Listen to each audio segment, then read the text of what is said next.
അപ്പൊ ഞങ്ങൾ ഇന്ന് ഇവിടെ 4ാം ക്ലാസ്സിലെ കൊച്ചു കൂട്ടുകാരും അധ്യാപകരും നിങ്ങൾക്ക് മുമ്പിൽ നമ്മുടെ സ്കൂളിന്റെ തനത് പ്രവർത്തനമായ ഞാൻ കണ്ട കേരളം എന്ന പ്രവർത്തനത്തിന്റെ ഭാഗമായി ഞങ്ങൾക്ക് ലഭിച്ച ജില്ലയെ നിങ്ങൾക്ക് മുമ്പിൽ വൈവിധ്യപൂർവ്വമായിട്ട് അവതരിപ്പിക്കാനായിട്ടാണ് ഞങ്ങൾ ഇവിടെ എത്തിച്ചേർന്നത്. അപ്പൊ ഞങ്ങളുടെ കൂട്ടുകാരിവിടെ കുറച്ച് പ്രവർത്തനങ്ങളാണ് നിങ്ങൾക്ക് നൽകി പോകുന്നത്. അപ്പൊ അതിനു മുമ്പ് ഞങ്ങളുടെ ജില്ല ഏതാണെന്ന് നിങ്ങൾ തിരിച്ചറിയണം. അപ്പോൾ അതിനൊരു കുറച്ച് ക്ലൂ ഞങ്ങൾ തരാം. അതിൽ കൂടെ നിങ്ങൾ എന്ത് ചെയ്യാം, നിങ്ങളുടെ ജില്ല ഏതാണെന്ന് കണ്ടെത്താൻ ശ്രമിക്കാം. റെഡിയല്ലേ? അപ്പൊ ഞങ്ങളുടെ ജില്ല കാൽപന്ത് കളിയുടെ മക്ക എന്നറിയപ്പെടുന്നു. അതേപോലെ വേഗം തന്നെ കണ്ടുപിടിച്ചല്ലോ. അപ്പൊ ഫസ്റ്റ് ക്ലൂവിൽ തന്നെ നിങ്ങൾക്ക് എന്ത് ചെയ്യാൻ പറ്റി, ഞങ്ങളുടെ ജില്ലയെ കണ്ടെത്താൻ പറ്റി. അപ്പൊ ഞങ്ങളുടെ കൊച്ചു കൂട്ടുകാരാണ്. ഇതുവരെ നടത്തിക്കുന്നതൊക്കെ UP കുട്ടികളാണ്. ഞങ്ങൾ മാത്രമാണ് LPയിലെ ആദ്യം വരുന്ന കുട്ടികൾ. അപ്പൊ നിങ്ങൾ എന്ത് ചെയ്യാൻ പറ്റുക, ഇവര് വരുത്തുന്ന ചെറിയ തെറ്റുകളൊക്കെ ഉണ്ടെങ്കിൽ അതൊക്കെ ക്ഷമിക്കാനും ഇവരെ കൈയടിച്ച് പ്രോത്സാഹിപ്പിക്കാനും നിങ്ങൾ ശ്രമിക്കണം. ശ്രമിക്കില്ലേ? അപ്പൊ ഞങ്ങളുടെ പ്രവർത്തനങ്ങൾ ഇപ്പൊ നിങ്ങൾക്ക് മുന്നിൽ അവതരിപ്പിക്കാൻ പോവാണ്. ആദ്യമായി കുറച്ച് കൊച്ചു കൂട്ടുകാർ നിങ്ങൾക്ക് മുമ്പിൽ വന്നിട്ടുണ്ട്. അപ്പൊ നിങ്ങൾ എന്ത് പരിപാടിയൊന്നും കണ്ടു കാണാം കേട്ടോ. ചാനലിലേക്ക് ഏവർക്കും സ്വാഗതം. ഞാൻ ആദ്യ. ഇന്നത്തെ പ്രധാന വാർത്തകൾ. 2025-26 അധ്യയന വർഷത്തിലെ കേരള പിറവി ദിനാഘോഷം സമുചിതമായി കൊണ്ടാടുകയുണ്ടായി. രക്ഷിതാക്കളുടെ ഫാമിലി ക്വിസ് മത്സരം ആവേശപൂർവ്വം നടന്നു. സമ്മാനദാനവും നടത്തുകയുണ്ടായി. നവംബർ 14 ശിശുദിനം വർണ്ണശബളമായി ആചരിച്ചു. കുഞ്ഞുങ്ങളുടെ വേഷധാർച്ച മനസ്സിന് കുളിർമയേകി. സബ് ജില്ലാതല ശാസ്ത്രമേള, കലോത്സവം തുടങ്ങിയവയിൽ NUPS മിന്നുന്ന വിജയം കരസ്ഥമാക്കി. സ്കൂളിലെ ഈ വർഷത്തെ തനത് പ്രവർത്തനമായ ഞാൻ കണ്ട കേരളം എന്ന പ്രവർത്തനം ജൂലൈ മാസത്തിൽ തുടക്കം കുറിച്ചിരിക്കുകയാണ്. തിരുവനന്തപുരം, കൊല്ലം തുടങ്ങി തൃശൂർ ജില്ല വരെ അവതരണം കൈവരിക്കുകയാണ്. ഇന്ന് NUPS പ്രായം വിഷയം നിങ്ങൾക്ക് മുമ്പിൽ അവതരിപ്പിക്കുന്നത് മലപ്പുറം ജില്ലയെ കുറിച്ചാണ്. അതിനായി ന്യൂസ് റിപ്പോർട്ടറായി രഫിയുടെ വാർത്തകളിലേക്ക് പോകാം. ഹലോ രഫിയ, കേൾക്കാമോ? കേൾക്കാം. നിങ്ങൾ ഇപ്പോൾ എവിടെയാണ് നിൽക്കുന്നത്? ഞാൻ മലപ്പുറം ജില്ലയിലെ മലയാള ഭാഷയുടെ പിതാവായ തുഞ്ചത്തച്ഛന്റെ ജന്മനാടായ തിരൂരാണ് ഉള്ളത്.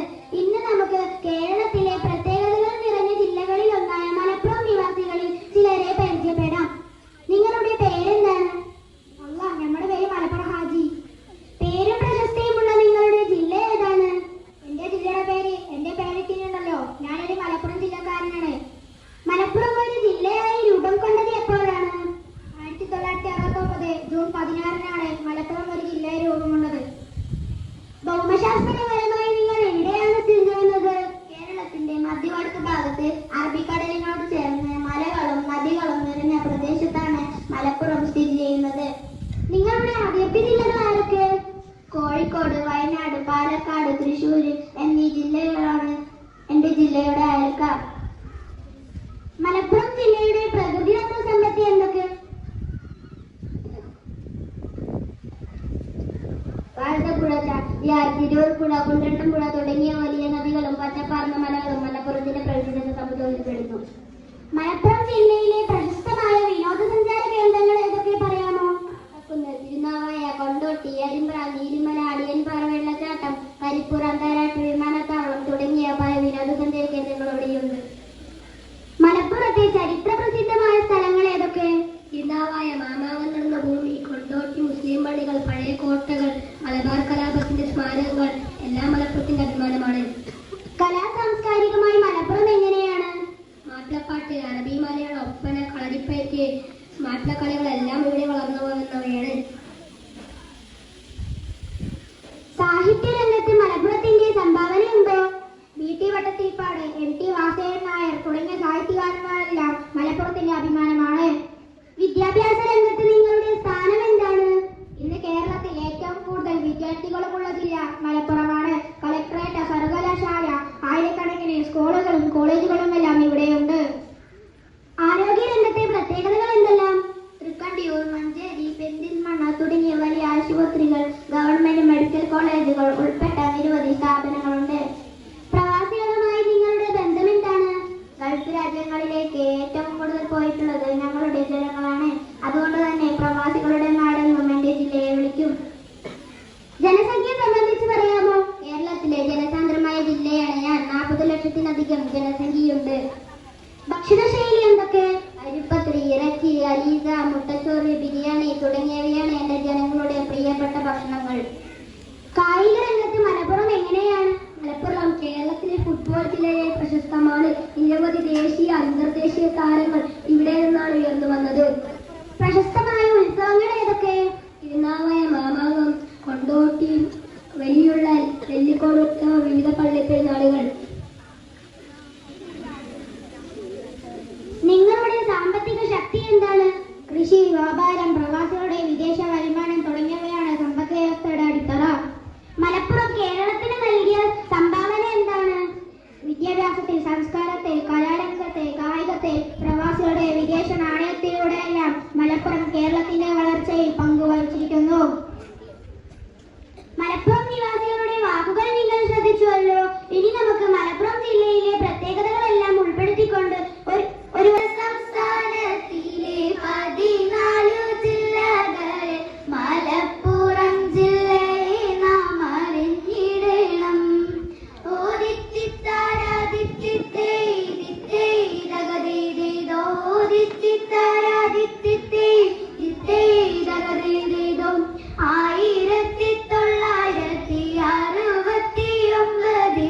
ജൂൺ 16 ജില്ല രൂപപ്പെട്ടല്ലോ. 14 ജില്ലകളിൽ വലുപ്പത്തിൽ 3-ാം സ്ഥാനം മലപ്പുറം ജില്ലയ്ക്കാണെന്നറിഞ്ഞിടുക.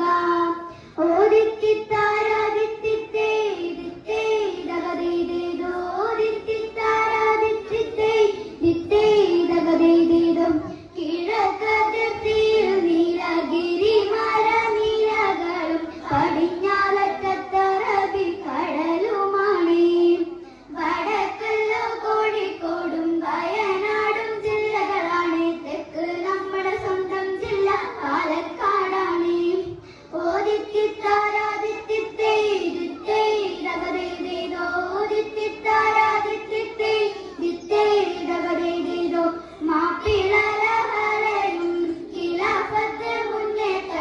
മലപ്പുറത്തിന്റെ മണ്ണിൽ നടന്നുവല്ലോ.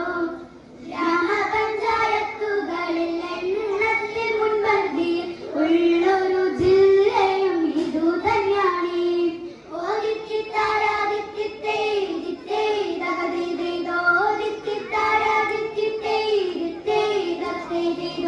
മലയാള ഭാഷയുടെ പിതാവായ എഴുത്തച്ഛൻ പിറന്നൊരു മണ്ണിത് തിരൂരാണല്ലോ. മലയാള സർവകലാശാലയും പിന്നെ കാലിക്കറ്റ് യൂണിവേഴ്സിറ്റിയും ഇവിടെയാണ്.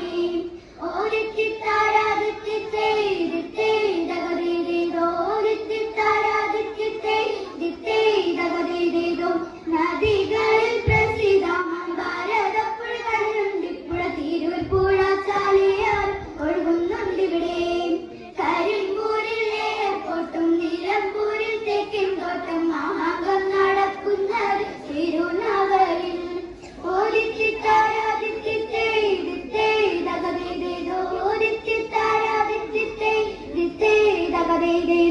മലപ്പുറം ജില്ലയിലെ തുറമുഖമല്ലോ പൊന്നാനിയാണെന്നുള്ളത് അറിഞ്ഞിടുക.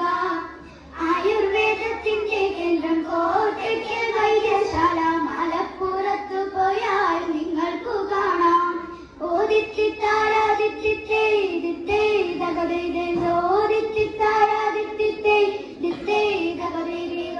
പ്രവാസികളാൽ നിറഞ്ഞ മലപ്പുറം ജില്ലയാണ് ജനസംഖ്യയിലും ഒന്നാമനായി നിൽക്കുന്നു. കാൽപന്തു കളിയുടെ മക്ക എന്നറിയുന്ന മലപ്പുറം ജില്ലയെ മറക്കരുതേ.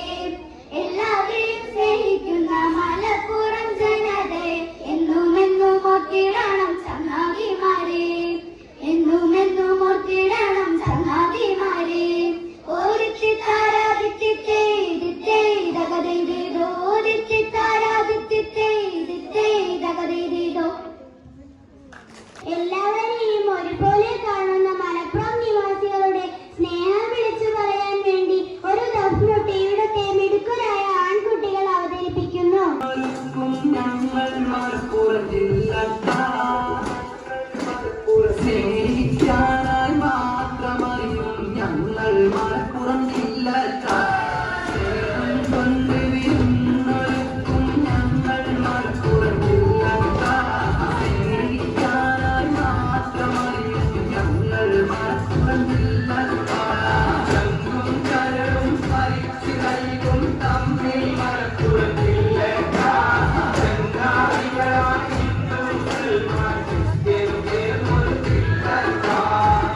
Thank you.